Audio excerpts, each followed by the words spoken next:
ఓ మీ అల్లుడి దగ్గర తెచ్చానని అనుకుంటున్నా? అంత కర్మ నాకేంటే. రాయల్గా సంపాదించాను. నా హక్కుని అమ్ముకొని సంపాదిస్తున్నాను. హక్కుని అమ్ముకోవడం ఏంటి? కష్టం అంటే తెలియని నువ్వు సంపాదిస్తున్నావు అంటే ఏదో చెయ్యరాని పనే చేస్తున్నావు. ఏం చేస్తున్నావో చెప్పు. మళ్ళీ అదే ప్రశ్న. పిల్లలు, మీరు తినని కుమ్మేడంతే. ఈ మనిషి ఏం చేసి ఇవన్నీ తీసుకొచ్చాడో చెప్పే వరకు మీరు దాన్ని తాకొద్దు. మగాడి సంపాదన ఆడదాని వయసు ఆడకూడదు. నేను ఎప్పుడైనా అడిగానా? మరి నువ్వేంటే నన్ను అడిగేదే?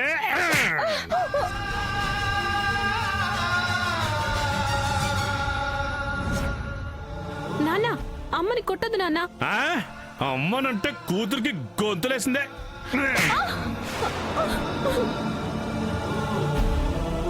ఏంటే తండ్రితో ప్రవర్తించడం ఎలా అని పిల్లలకి చూసని చెప్తున్నావా?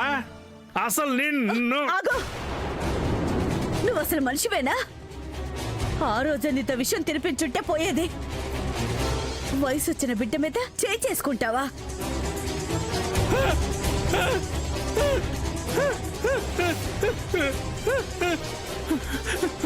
అయ్యో బంగారు, నేను నిన్ను కొట్టేశాను. మత్తులో ఏదో పొరపాటు జరిగిపోయిందమ్మా. నువ్వు నా ప్రాణం. నేను నీకోసమే బతుకుతున్నానమ్మా, నీకోసమే. ఇదిగో తీసుకో ఈ డబ్బంతా తీసుకో. ఇదిగో నీకోసం బిర్యానీ తీసుకొచ్చాను. ఇదంతా నీకే. తిను. నా బంగారం, నేను కొట్టారా నా బంగారం? నాన్న అమ్మని టీనుని కొట్టాడని ప్రేమక్కతో చెప్పాలి.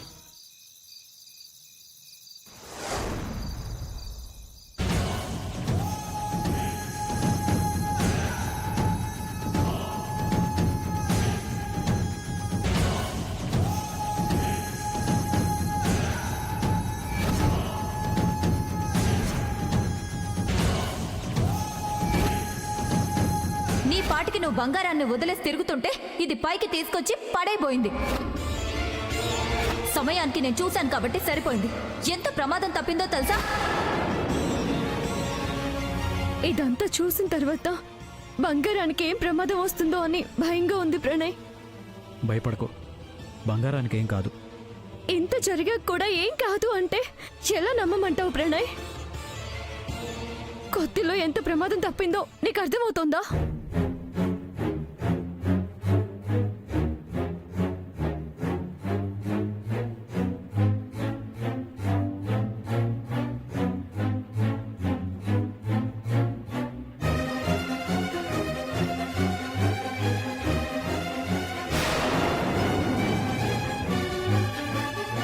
ఏంటమ్మా, ఏంటి బంగారం?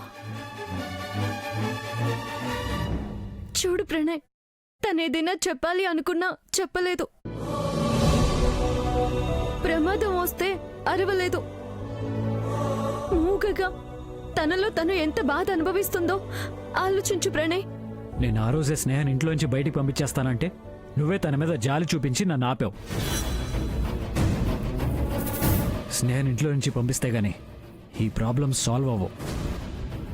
ఇప్పుడే తన్ని బయటికి పంపించేస్తాను. ఆగు ప్రణయ్,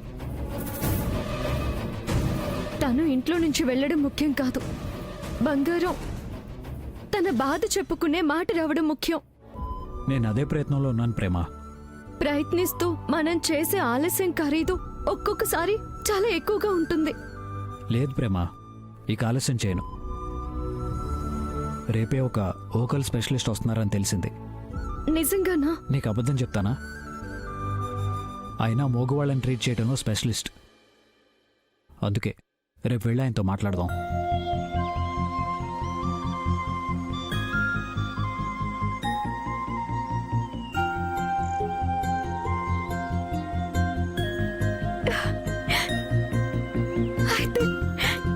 రోజులకి బంగారం మాటకి ఒక దారి దొరుకుతుందన్నమాట.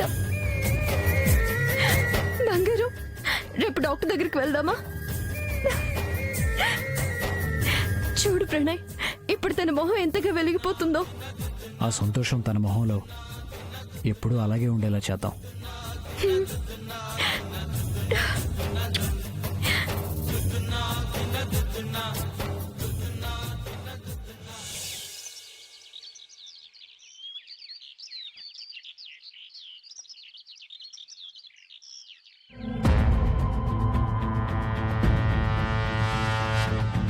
నువ్వు చాలా లక్కీ శివగ్ని. ఏ మోడర్న్ గా ఉంటావు, ఓ పక్క ట్రెడిషనల్ గా ఉంటావు, అన్నీ మెయింటైన్ చేస్తావు. భక్తి అనేది నా ఆత్మ, మోడర్న్ గా ఉండేది నా శరీరం. నాకు తెలియకుండా నాలో ఏర్పడిన దైవ చింతన నాతో పురాణాలు ఇతిహాసాలు చదివించింది. నీలా ఒక మనిషిలో 2 యాంగిల్స్ ఉండడం చాలా రేర్ కదా. అందరిలో ఒక్కరిలా ఉండడం నాకు చేత కాదు. 100 మందిలో ఉన్నా సరే శివాగ్ని సెపరేట్ గా కనిపించాలి. ఇంకా ఏదో కాల్ వస్తున్నట్టుంది. నాది కాదులే, ఎవరిదైనా మీ ఇంట్లో వాళ్ళదేగా.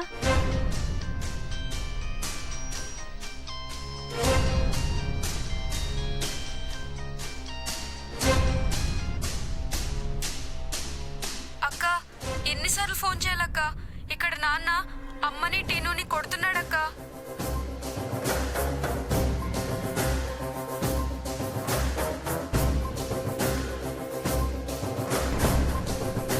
ఎవరు? మా ఇంట్లో కొంతమంది స్లమ్ జనాలు ఉన్నారులే, వాళ్ళ కోసం వచ్చే కాల్స్ అవి. ఎవరు? పనివాళ్ళ? పని వాళ్ళకి ఎక్కువ, ఆయన వాళ్ళకి తక్కువ. ప్రేమ, నీ తమ్ముడు ఫోన్ చేశాడు. అలవాటు ప్రకారం మీ నాన్న తాగొచ్చి మీ అమ్మని చెల్లెల్ని కొడుతున్నాడు.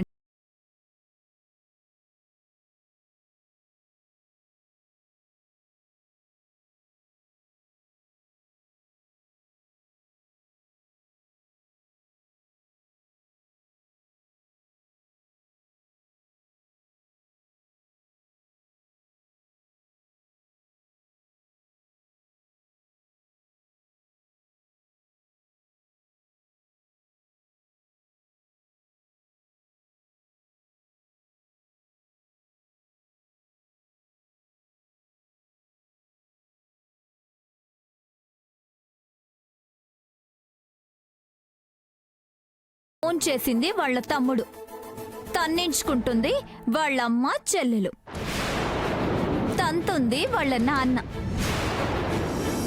రోజు అలా తాగి తన్నులాడుకునే లో క్లాస్ ఫ్యామిలీ నుంచి మా ప్రణయ్కి భార్య రావడం ఏంటి మా ఫేట్ కాకపోతే?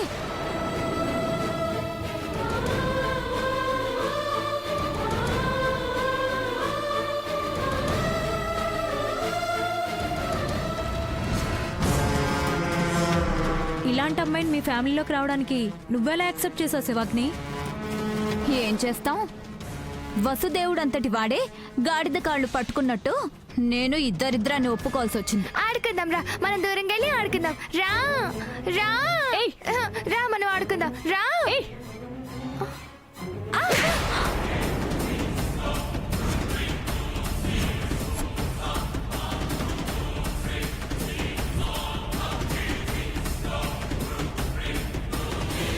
ఏం నాటకాలు ఆడుతున్నావా? కామ్గా ఉంటున్నాను కదా అని నువ్వేం చేసినా చూస్తూ ఊరుకుంటాననుకోవద్దు. మొన్న నువ్వు చేసిన పనికి తన్ని తరిమేయాలి. ఏమైంది ప్రేమ? పాపం పిచ్చిది, తనని పట్టుకొని కొడతావా? కోతి పనులు చేస్తే కొట్టకుండా ముద్దు పెట్టుకుంటారా? పిచ్చిదన్న లేబుల్ తగిలించుకొని తన ఇష్టానికి బిహేవ్ చేస్తోంది. తన గురించి తెలిసినప్పుడు జాగ్రత్తగా చూసుకోవచ్చు కదా. నేను జాగ్రత్తగానే చూసుకుంటున్నాను. నువ్వు జాగ్రత్తగా చూసుకుంటే మొన్న బంగారం ప్రాణం మీదకి ఎందుకు వచ్చింది? బంగారాన్ని ఎలా చూసుకోవాలో నాకు బాగా తెలుసు శివాగ్ని. ఎన్ని రోజులు చూసుకుంది నేను కదా. ఇన్ని రోజులు ఒంటరి దానివి కాబట్టి సరిపోయింది. ఇప్పుడు అలా కాదు కదా. కొత్తగా భర్త అనే మాట జీవితంలోకి వచ్చేసరికి బంగారం మీద శ్రద్ధ తగ్గిపోయింది. ఓ విషయాన్ని ఇలా తిప్పావా? నాకు శ్రద్ధ తగ్గడం కాదు, ఆ స్నేహాన్ని తెచ్చి ఇంట్లో పెట్టడం వల్లే ఈ తలనొప్పి. అంటే ఇంటికి ఎవరు రావద్దంటావా? ఎవరూ రావద్దు అనడం లేదు, ఇలాంటి పిచ్చి వాళ్లను రానివద్దు అంటున్నాను. అసలు తనకి పిచ్చే లేదని నా నమ్మకం. ఆ డాక్టర్కి కూడా ఆ అనుమానమే వచ్చింది.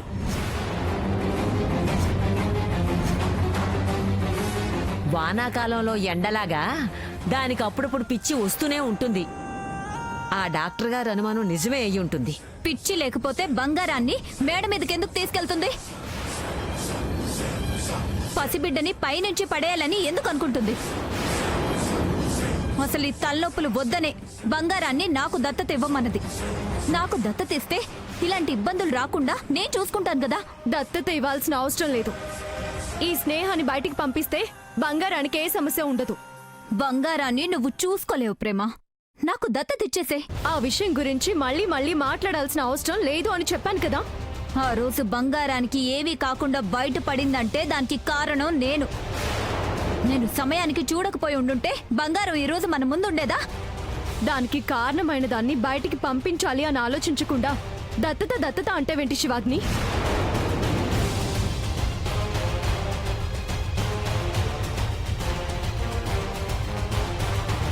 రా ప్రణయ్ రా. నాకు బంగారాన్ని దత్తత ఇవ్వమంటే గోల చేస్తుంది కదా. జరిగింది చెప్పిందా?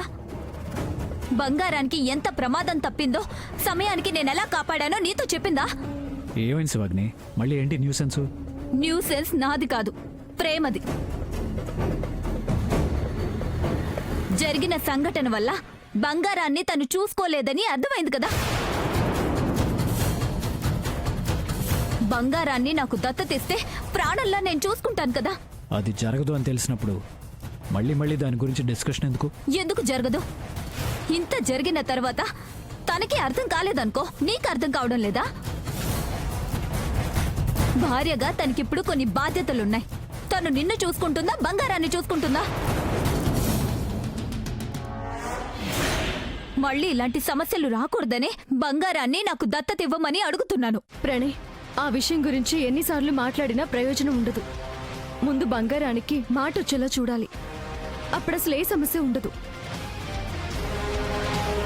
అవును ప్రణయ్, దానికి మాట వచ్చుంటే మేడ మీద నుంచి ఈ తింగర్ది దీన్ని పడేయాలని చూసినప్పుడే అరచి గోల చేసి ఉండేది. అంత దూరం పోకముందే ఆ బిడ్డను మనం కాపాడుకునేవాళ్ళం. అదే ప్రయత్నంలో ఉన్నా నాన్నమ్మా. ఇంకా ఆలస్యం చేయొద్దు ప్రణయ్. డాక్టర్ గారు వస్తున్నారు అన్నావు కదా, రేపే వెళ్ళి కలుద్దాం.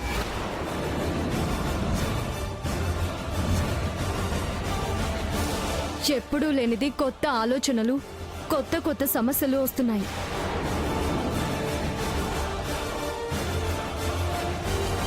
బంగారం కూడా చాలా రోజులుగా ఏదో చెప్పాలని చూస్తోంది.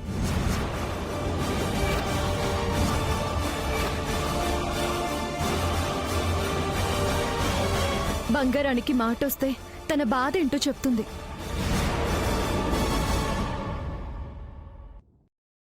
ఎవరి గురించి అంతగా భయపడుతోంది అనేది మనకు అర్థమవుతుంది.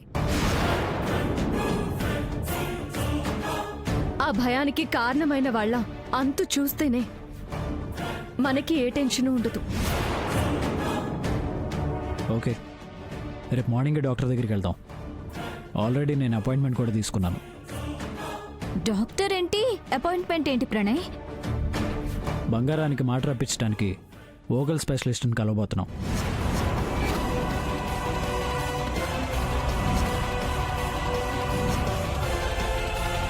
ఇలాంటి కేసెస్లో ఆయనకి మంచి పేరుంది. ఆయన కలిస్తే మన బంగారానికి మాట వచ్చినట్టే.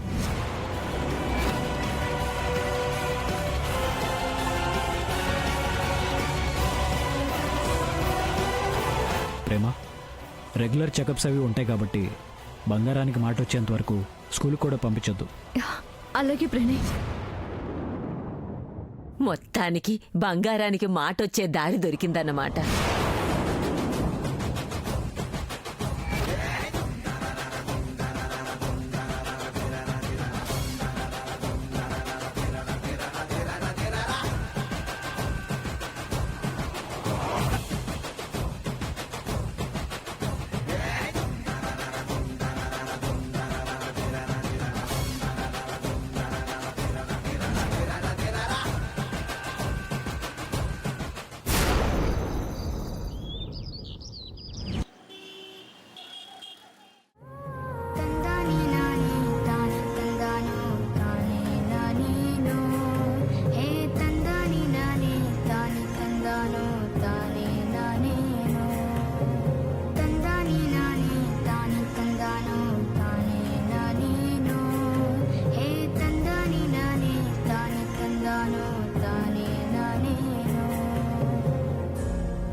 డాక్టర్ వర్ధన్ గారు 1 minute.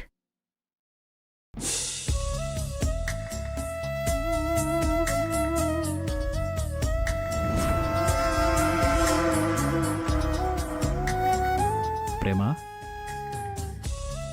గుళ్ళోకి వెళ్తున్నట్టు ఏంటిదంతా? నాకిదే గుడి ప్రణయ్. బంగారానికి మాట తెప్పించాలని కనిపించని దేవుళ్ళందరికీ మొక్కుకున్నాను. అలాంటిది మాట తెప్పించగల దేవుడి దగ్గరికి వెళ్తున్నాం కదా. చూసావు శివజ్ఞి, బంగారానికి మాట రావాలని ప్రేమ ఎంత తప్పించిపోతుందో. సార్ వెళ్ళి కలవండి. థ్యాంక్ యూ, రండి.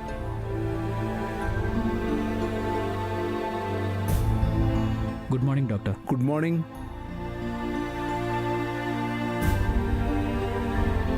ప్రాబ్లం పాపకే కదా? అవును డాక్టర్, చాలా రోజులుగా మాట రాక మనసులో బాధ చెప్పుకోలేక చాలా బాధపడుతుంది.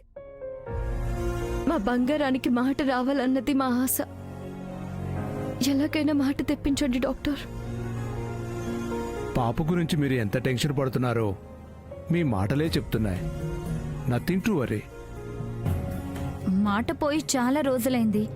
మాట వచ్చే అవకాశం ఉంటుందంటారా? స్వరపేటికి సంబంధించిన నరాలు దెబ్బతిన్నప్పుడు ఇలాంటి సమస్య వస్తుంది. ప్రణయ్ గారు నాకు ఫోన్ చేసి అంతా చెప్పారు. సో నాకు తెలిసి పాపకి మాట తెప్పించడం పెద్ద కష్టమేమీ కాదు.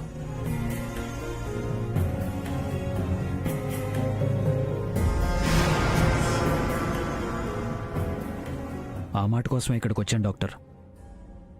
మీరు చెప్పినట్టుగా మా పాపకి మాట తెప్పించగలిగితే మాకు అంతకంటే కావాల్సిందేమీ లేదు. చూడండి, ఈ వోకల్ కార్డ్స్కు సంబంధించి చాలా రీసెర్చ్ చేశాను, రకరకాల ప్రయోగాలు చేశాను.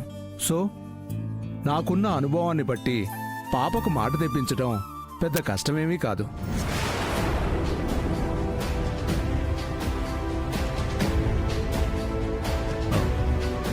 మీరు ఇలాంటి కేసెస్లో స్పెషలిస్ట్ అని విన్నాను. ఆ తర్వాత మీ అపాయింట్మెంట్ సంపాదించడానికి నాకు చాలా టైం పట్టింది. నెంబర్ ఆఫ్ కేసెస్ అటెండ్ అవుతూ ఉంటాను. ఇక్కడ అబ్రాడ్ అనేసరికి నా షెడ్యూల్ చాలా టైట్గా ఉంటుంది. పాప ఇలా రామ్మా. కూర్చోమ్మా. నీకేం భయం లేదు, నీకు మాట వస్తుంది. అందరిలా నువ్వు మాట్లాడతావు, ఓకేనా? నోరు తెరవమ్మా.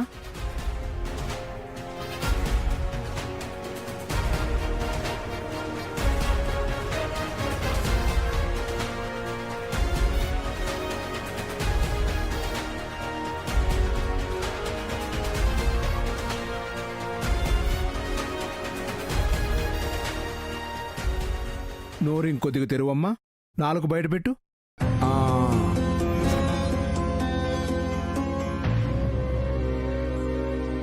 కొన్ని టెస్టులు రాస్తాను, అవి చేయించండి. రిపోర్ట్స్ ఈవినింగ్ అంతా వస్తాయి కాబట్టి రిపోర్ట్స్ చూశాక నెక్స్ట్ ఏంటనేది చెప్తాను. Okay doctor. డాక్టర్ గారు, మీ మీద ఎంతో నమ్మకంతో వచ్చాము. మీ గురించి తెలిసాక మా బంగారానికి మాట వచ్చినట్టే అనుకున్నాం. ఇప్పుడు మాత్రం రాదని చెప్పడం లేదు కదమ్మా. రిపోర్ట్ చూస్తే ప్రాబ్లం ఏంటనేది తెలుస్తుంది. దాన్ని బట్టి నెక్స్ట్ ఏం చేయాలో తెలుస్తుంది. మరి మీరు బిజీ అంటున్నారు, మీరు వెళ్ళిపోతే ఇబ్బంది కదా డాక్టర్. ట్రీట్మెంట్ మధ్యలో వదిలేసి వెళ్ళనులేమ్మా. నేను ఇండియాలో ఇంకో 1 month వరకు ఉంటాను. ఈ లోపే పాప మీతో మాట్లాడేలా చేస్తాను. పాప పలకరింపు కోసం నా వైఫ్ ఎప్పటి నుంచో ఎదురు చూస్తూ ఉంది.